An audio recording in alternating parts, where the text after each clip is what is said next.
Asyhadu alla ilaha illallah wahdahu la syarikalah al-malikul haqqul mubin wa asyhadu anna Muhammadan abduhu wa rasuluh arsalahu rahmatan lil alamin.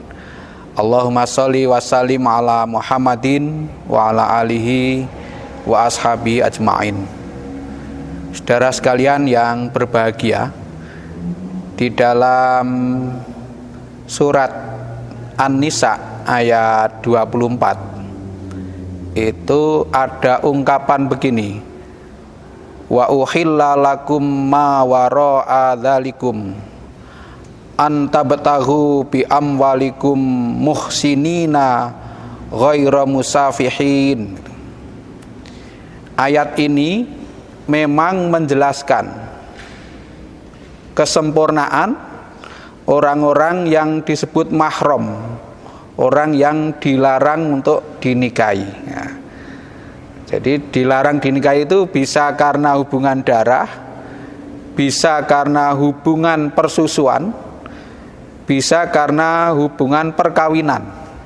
Jadi muhsanat di sini orang-orang wanita-wanita yang sudah bersuami. Nah, itu tidak boleh dinikahi.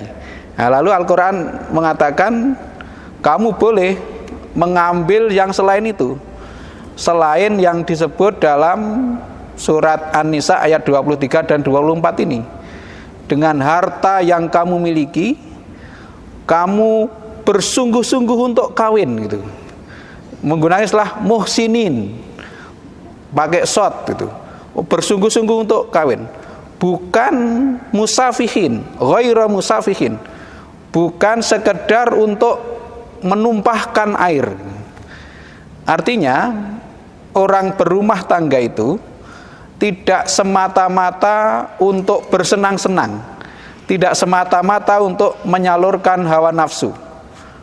Kalau semata-mata menyalurkan hawa nafsu itu berbahaya bagi orang-orang yang punya harta dan punya kuasa.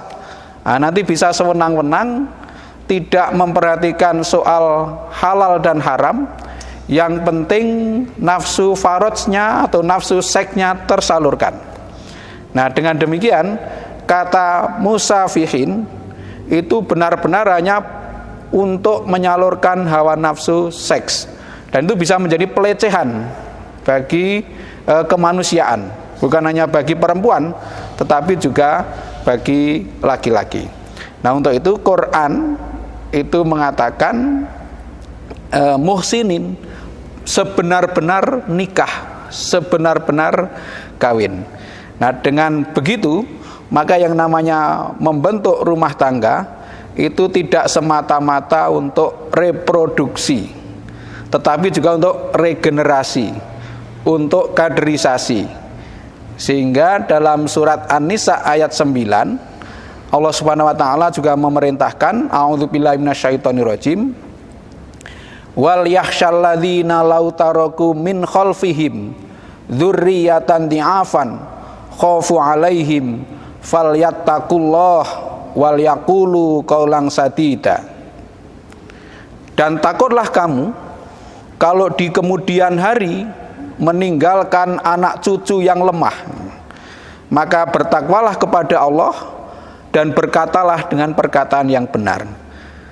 Mafhum mukhalafah dari ayat ini adalah perintah untuk menyiapkan generasi yang akan datang yang kuat, baik kuat akidahnya maupun kuat kesejahteraannya.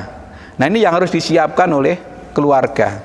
Jadi membangun rumah tangga, membentuk keluarga yang harmonis, itu adalah keluarga yang punya visi kaderisasi, menyiapkan anak cucu yang kuat, baik kuat akidah maupun kuat kesejahteraannya. Dua hal ini tidak bisa dipisahkan. Jadi kekuatan akidah dan kekuatan kesejahteraan tidak boleh dipisahkan. Orang akidahnya kuat, kalau melarat itu juga rawan godaan. Ekonominya kuat tapi tidak punya akidah, itu lebih berbahaya lagi. Nah, untuk itu kita orang tua di dalam rumah tangga betul-betul punya tanggung jawab untuk mendidik generasi yang akan datang, mendidik anak cucu yang kuat. Nah, bagaimana resep yang diberikan oleh Allah? Resep yang diberikan oleh Allah adalah falyattaqullah wal yaqulu qaulan sadida. Orang tua bertakwalah kepada Allah dan berkatalah dengan perkataan yang benar.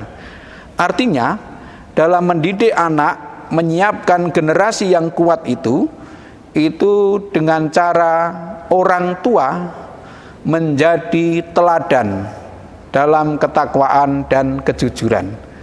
Menjadi teladan, bukan mencarikan teladan.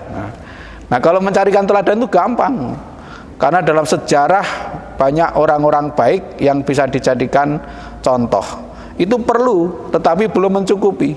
Yang mencukupi adalah si orang tua menjadi teladan. Mengapa ini penting?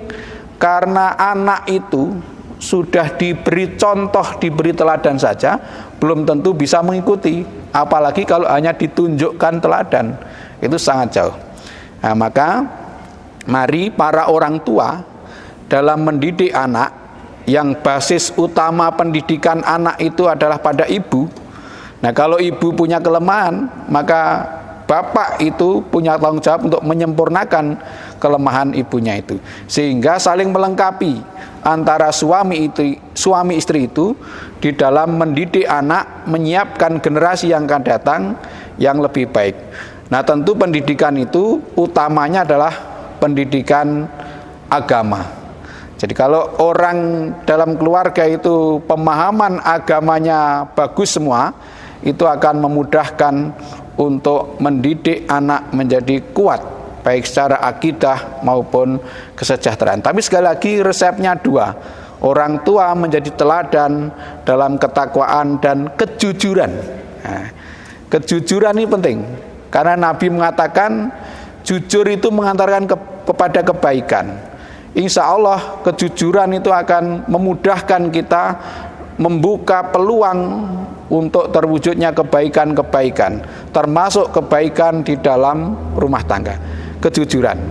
Tetapi kalau orang itu tidak jujur, itu energinya habis untuk menutupi kebohongannya itu, sehingga tidak produktif. Maka Allah itu tepat sekali dalam memberikan resep itu. Berkatalah dengan perkataan yang jujur, karena kejujuran itu akan melahirkan kebaikan, melahirkan produktivitas, energinya tidak habis sia-sia, tidak muspro. Nah, itu maka saya mengajak kepada semuanya, marilah kita bangun rumah tangga harmonis kita, tidak semata-mata untuk reproduksi, apalagi hanya semata-mata rekreasi, tetapi yang tidak kalah pentingnya adalah regenerasi melalui pendidikan yang tepat. Nah, sehingga dalam surat Al-Furqan ayat 74 itu setiap orang tua itu pasti selalu membaca ini dalam doanya. Rabbana hablana min azwajina wa dzurriyyatina qurrata a'yun waj'alna lil muttaqina imama. Ya Allah, jadikanlah istri-istriku dan anak-anakku itu istri dan anak yang sedap dipandang mata. Qurrata a'yun itu seru-serui nyenengke. Jadi menyenangkan kalau dipandang itu. Nah, itu menyenangkan, sikapnya itu menggembirakan, menyenangkan orang tua. Waj'alna lil muttaqina imama. Dan jadikanlah saya sebagai pemimpin bagi orang-orang yang bertakwa. Artinya dalam mewujudkan rumah tangga yang saling menyenangkan itu, istri yang menyenangkan, suami yang menyenangkan, anak juga menyenangkan, jadi sedap dipandang mata. Saya sering menggunakan istilah itu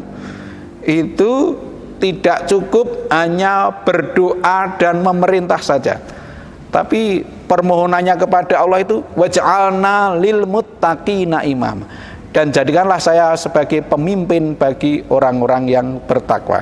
Artinya kedua orang tua, khususnya suami, itu di situ menjadi pemimpin bagi orang-orang yang bertakwa di dalam rumah tangganya itu, memimpin anak-anaknya, juga memimpin anggota keluarga yang lainnya. Nah, resiko pemimpin itu apa? Resiko pemimpin itu bisa dijadikan teladan. Bisa dijadikan teladan.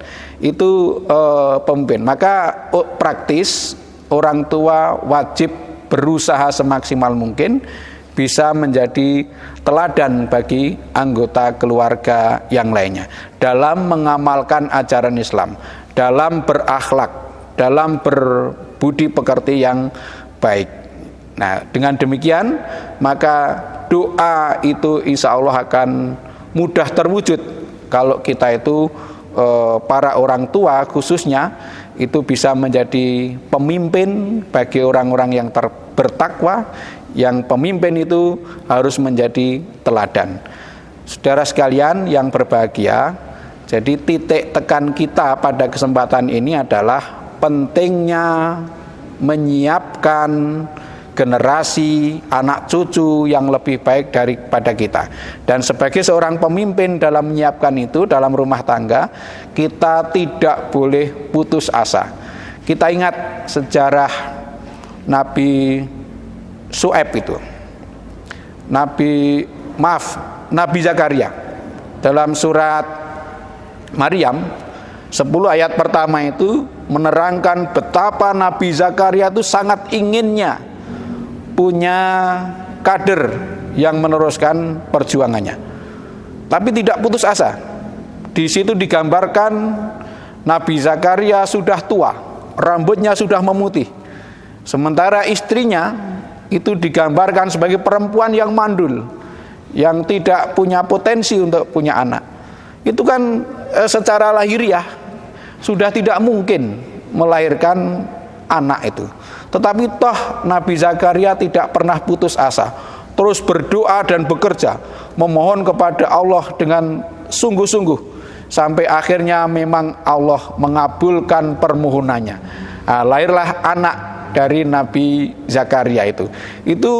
Setiap tokoh, setiap pejuang itu selalu memimpikan, selalu berharap akan lahirnya generasi yang meneruskan perjuangannya. Sehingga jangan sampai orang baik itu hanya menjadi baik untuk dirinya, tapi penting sebagaimana yang dicontohkan Nabi Zakaria itu berusaha semaksimal mungkin tanpa putus asa gitu loh. Nah, tidak putus asa ini penting bagi seorang pemimpin di dalam rumah tangga. Jangan sampai pemimpin menunjukkan kegalauan, rasa putus asanya di hadapan anak-anaknya. Nah, demikian pula Nabi Ibrahim. Nabi Ibrahim itu juga demikian.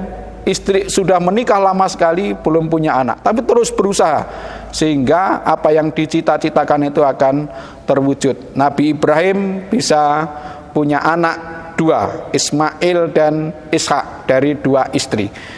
Sekali lagi saya mengajak kepada pemirsa sekalian untuk dalam membangun rumah tangga harmonis itu punya visi melahirkan kader, melahirkan generasi yang lebih baik, anak cucu yang kuat akidahnya dan kuat kesejahteraannya. Dengan cara apa? Dengan cara sebagai orang tua menjadi teladan dalam ketakwaan dan kejujuran. Mudah-mudahan kita bisa mengamalkan dan bermanfaat untuk generasi anak cucu yang baik bagi umat Islam. Billahi taufiq wal hidayah. Assalamualaikum warahmatullahi wabarakatuh.